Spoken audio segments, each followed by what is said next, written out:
In the year 2077, the world was a very different place. Cities like New Delhi glittered with towering skyscrapers that pierced the clouds, and flying vehicles, we called them sky rickshaws, zipped silently between them.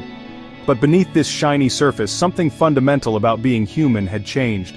Our memories, the very essence of who we are, were no longer just our own. They had become a commodity, something you could buy, sell, or even have stolen from you. It was a strange new world where a student could purchase the memory of acing an exam, or a lonely old man could buy the feeling of a family Christmas he never had. People walked around with borrowed joy and secondhand sorrows, their minds a patchwork of experiences that weren't truly theirs. This was the world I was a part of, even if I didn't know it yet. This system was managed by a powerful corporation known simply as the Memory Authority.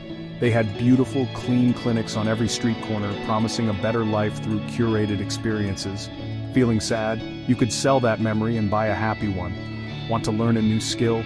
You could simply upload the memories of a master craftsman. It sounded perfect, didn't it? A world without pain, without the struggle of learning. But this convenience came at a very high price. The authority controlled the flow of all memories. They decided what was worth remembering and what was best forgotten. They held the power to shape society itself by editing the collective past, making us forget our mistakes, our rebellions, and our true potential for greatness. For most people, this was just normal life. They did not question the system. Why would they? The Memory Authority provided comfort and ease. If you felt a flicker of doubt, you could simply visit a clinic and have it wiped away, replaced with a feeling of contentment. It was a gentle prison, one where the inmates did not even know they were locked up.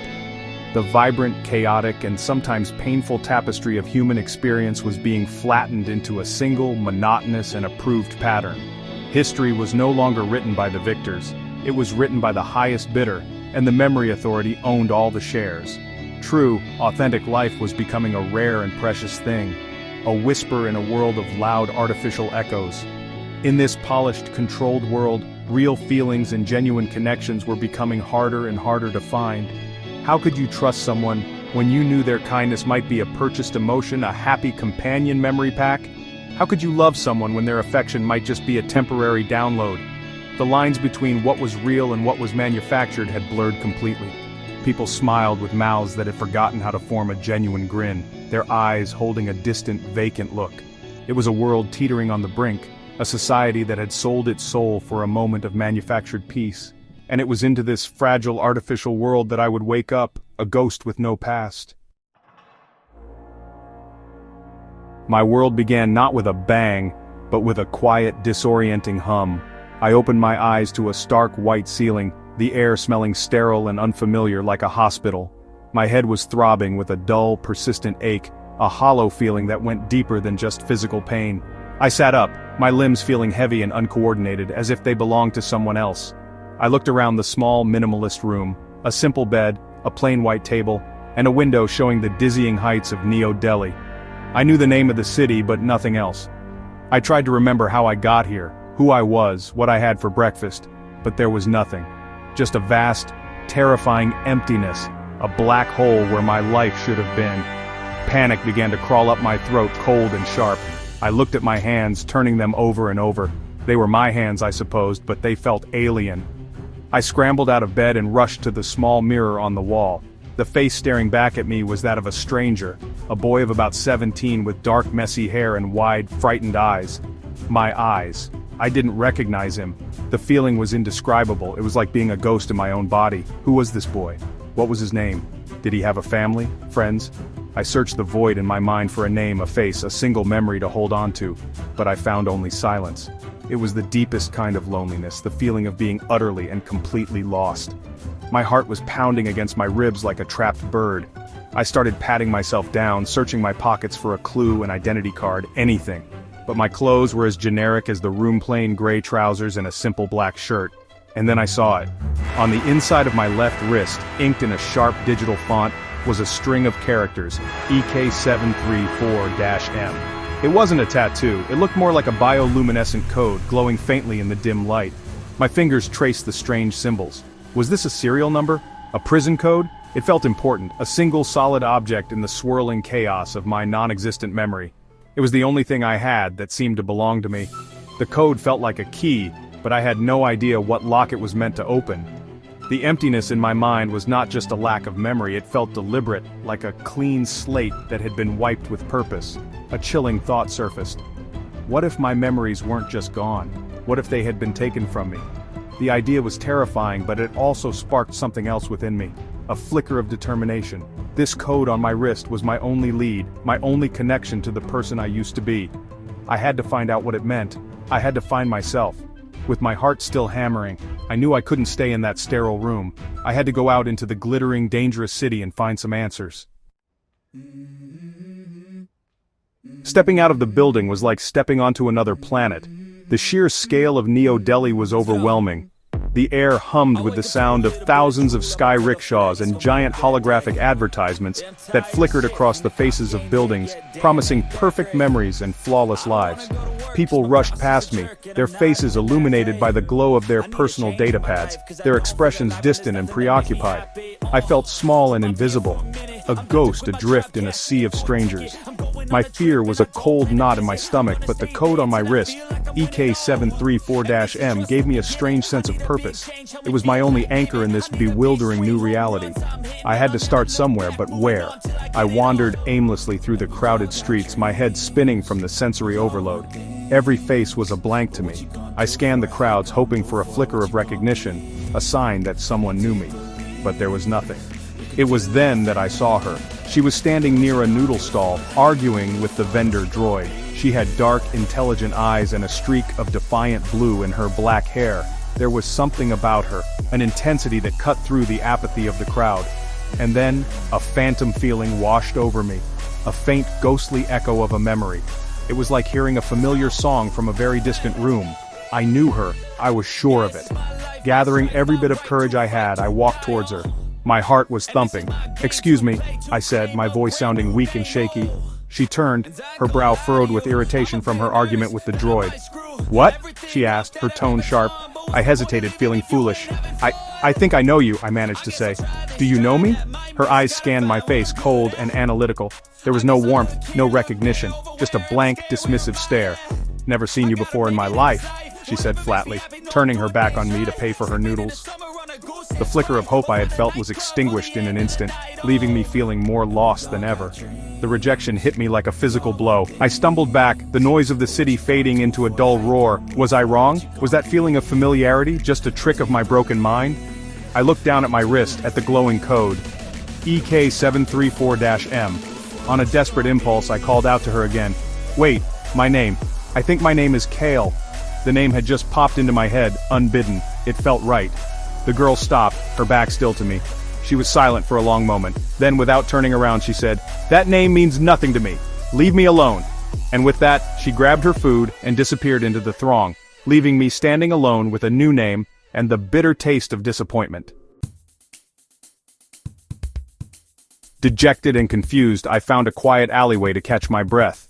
The girl's rejection had shaken me. If she didn't know me, then who did? The name Kale echoed in my mind. It felt like my own, yet it was a name without a history, without a story. I leaned against the cold metal wall, staring at the glowing code on my wrist. EK734-M. It had to mean something. I took out the small, generic datapad I had found in my room and, with trembling fingers, I typed the code into the public network search engine. I didn't expect to find anything. The public network was heavily monitored by the Memory Authority. Anything sensitive would surely have been scrubbed clean. To my surprise, the search yielded a single encrypted result. It was a link to a hidden forum, a corner of the deep web that was shielded from prying eyes. The page was protected by a password. My mind raced. What could it be? I tried everything I could think of. My new name, Kale, the code itself, the name of the city. Nothing worked. Then, a thought struck me. The girl. Her name. I didn't know it, but I remembered her face. The defiant look in her eyes. I typed in a description. Girl with blue streak in hair. It was a long shot, a desperate guess. The screen flickered, and then a single word appeared. Mira. I typed Mira into the password field. The screen went blank for a second, and then the forum unlocked. The forum was a chaotic jumble of coded messages, encrypted files, and whispered conversations. The name of the group appeared at the top of the page in a jagged, rebellious font, The Echoes. As I scrolled through the messages, a chilling picture began to form. The Echoes were a rebel group, an underground movement fighting against the Memory Authority. They believed that memories were sacred, that they should not be bought or sold. They fought for the freedom to remember, the freedom to be whole. The messages spoke of secret missions, of rescuing people whose memories had been stolen, of trying to expose the authorities' crimes to a world that was too sedated to care. My blood ran cold as I scrolled further. I found posts that mentioned my code, EK734-M. They spoke of a key keeper, someone who held a vital piece of information, a secret hidden deep within their own mind, a secret that could bring down the entire Memory Authority. And then I saw it, a post from 3 years ago, written by a user named EchoK734. It read, "The core code is safe. They won't find it. I've locked it away where only I can find it. If I forget, the Echoes must help me remember. I was the key keeper. I, Kale, was a member of this rebellion. And I had willingly erased my own memory to protect a secret so important that it could change the world." With this new, terrifying knowledge, the world around me snapped into sharp focus. The smiling faces on the holographic advertisements for the Memory Authority now looked, well, honestly, kind of sinister. Their slogans, "A better memory, a better you, and forget your worries," suddenly sounded a lot more like threats than promises. The Authority wasn't some benevolent corporation providing a service. It was a cage, and its bars were made of manufactured happiness and enforced ignorance. They controlled society by controlling its past. I mean, they could erase inconvenient truths, rewrite history, and pacify dissent by simply removing the memory of it. A population that cannot remember its own struggles, well, it can't fight for a better future. People were trapped in this blissful, unending present, all curated by their masters. The Echoes, my forgotten comrades, they understood this danger. Their forum posts described the Authority's methods in horrifying detail. The Authority didn't just sell happy memories, they also harvested them, often from the poor and vulnerable, people forced to sell their most precious moments just to survive. They also ran these so-called re-education clinics, where dissenters and rebels were taken. Their memories of rebellion weren't just erased, but replaced, with feelings of loyalty and compliance. People would walk out of these clinics as model citizens, with no idea that their very personalities had been stolen and rewritten. The Authority was not just controlling memories, it was committing a kind of soul murder on a massive scale. I learned that the Authority's power was absolute because they controlled the core archive, a massive, centralized server where every traded, stolen, or erased memory was stored. It was the backbone of their entire operation. The Echo's ultimate goal was to find a way to dismantle this archive, to release the stolen memories and restore what had been lost. This would shatter the Authority's control and force people to confront the truth of what had been done to them. It would be a painful awakening for society, a flood of forgotten sorrows and injustices, but honestly, it was the only path to true freedom. The secret I supposedly carried in my mind was the key to this plan. The weight of this responsibility was crushing.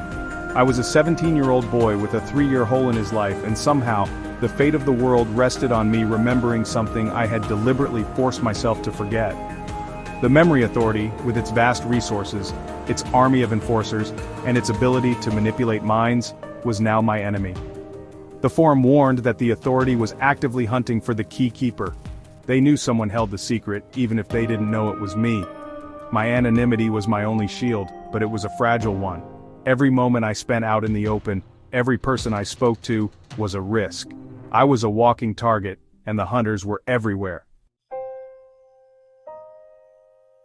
My mission was clear, but the path was shrouded in fog. I had to remember. But how do you remember something that isn't there? The Echoes forum offered a clue.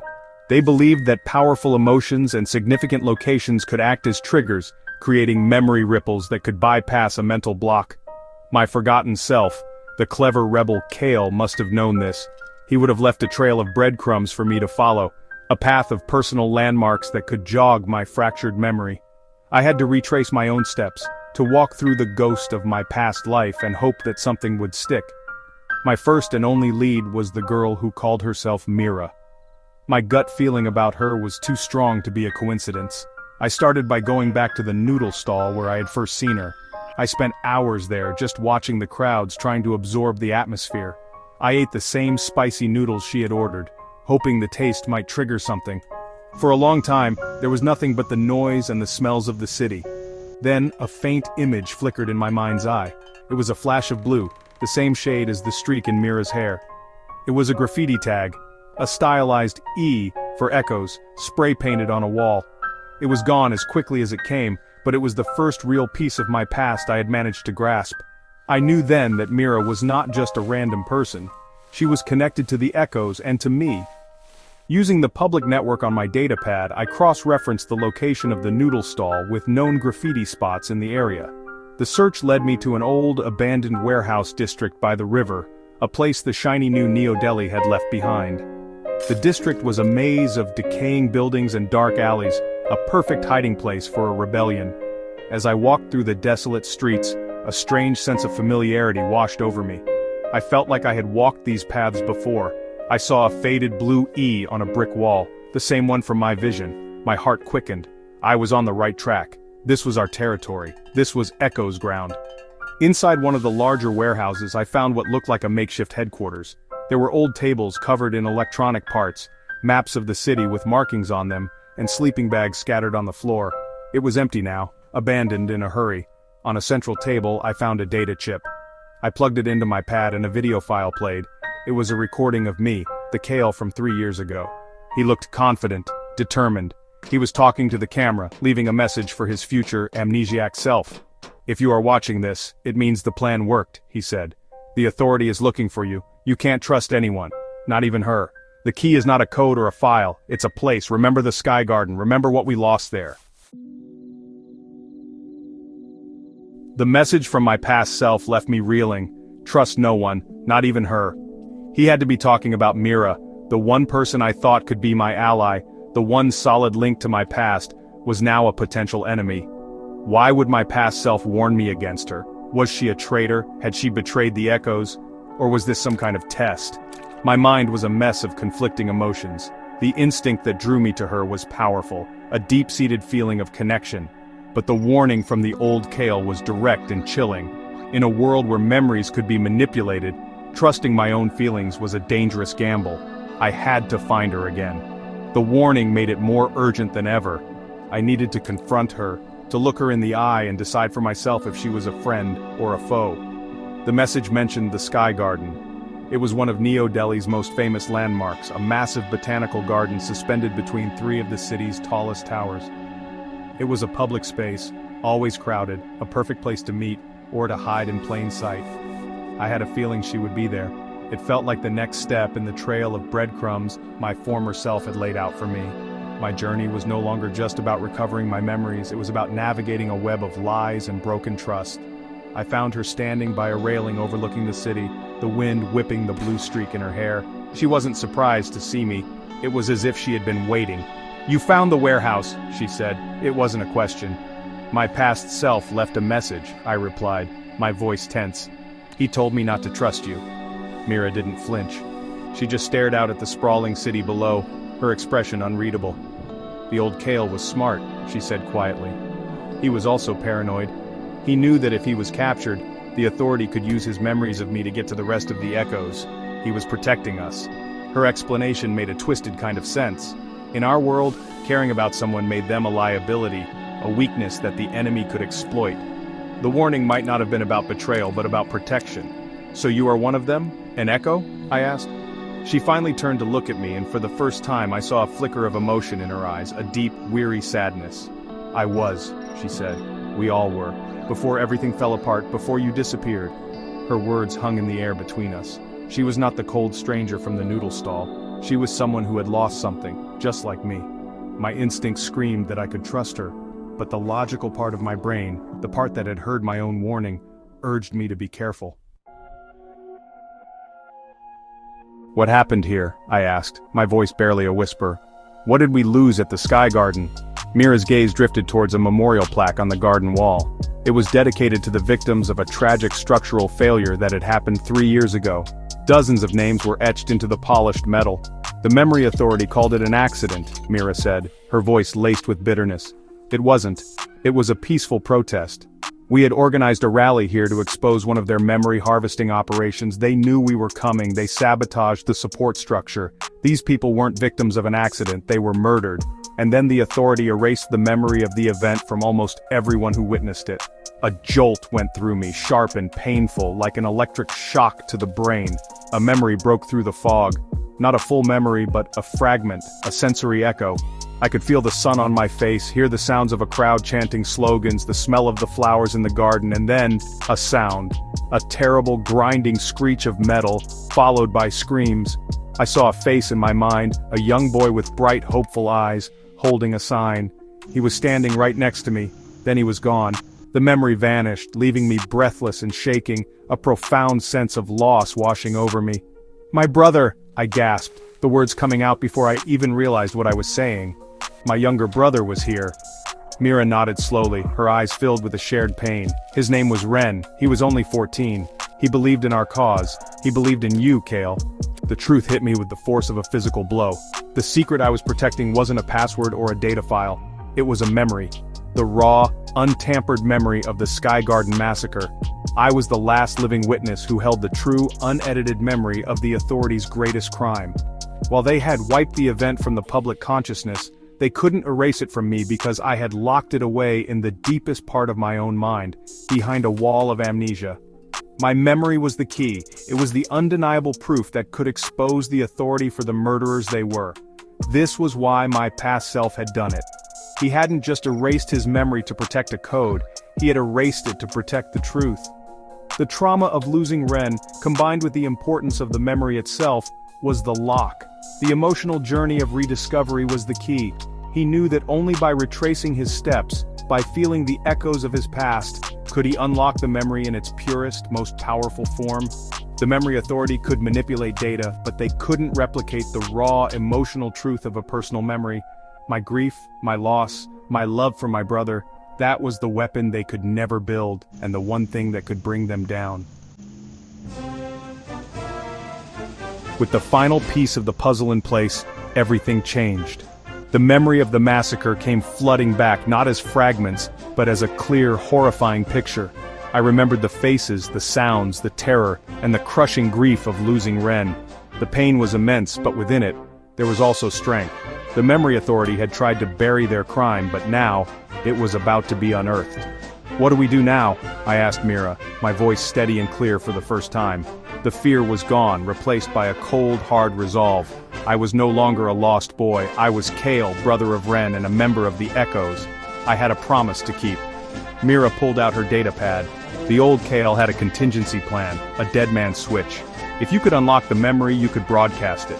Not just on the deep web, but on every public network, every screen in Neo Delhi. It's a virus that feeds on emotional data. Your memory is the trigger. It will bypass the authorities' firewalls because their systems are designed to filter data, not pure, raw emotion. It was a brilliant, daring plan. We didn't need to break into their headquarters. We just needed a strong enough signal. From the highest point in the Sky Garden, we could broadcast the truth to the entire city. It was time to give the people their real memories back. As Mira worked to prime the broadcast, alarms began to blare across the Sky Garden. The authority knew we were here. Their enforcers, clad in white tactical gear, began to swarm the lower levels. We were running out of time. "They're coming!" Mira yelled over the sound of the alarms. "It's almost ready. I just need a few more minutes." I stood watch, my heart pounding not with fear but with anticipation. This was for Ren. This was for everyone on that plaque. This was for every person who had their past stolen from them. The enforcers were getting closer, their footsteps echoing on the metal walkways below. They would not stop us. Not this time. Just as the first enforcers burst through the doors, Mira shouted, "Now, Kale! Think about it! Feel it! Broadcast it!" I closed my eyes and focused. I let the memory of that day fill me completely. The joy of the protest, the pride in my brother's eyes, the sudden terror, the deafening noise, the unbearable loss. I poured all of it, the love, the grief, the rage, into the broadcast. My datapad glowed intensely, and then, all at once, every screen in the Sky Garden and across the entire city of Neo Delhi flickered. The smiling ads for the Memory Authority vanished, replaced by my memory. The silent, undeniable truth of the massacre played out for everyone to see. A collective gasp rippled through the city. The lie was broken. A new, true memory had begun.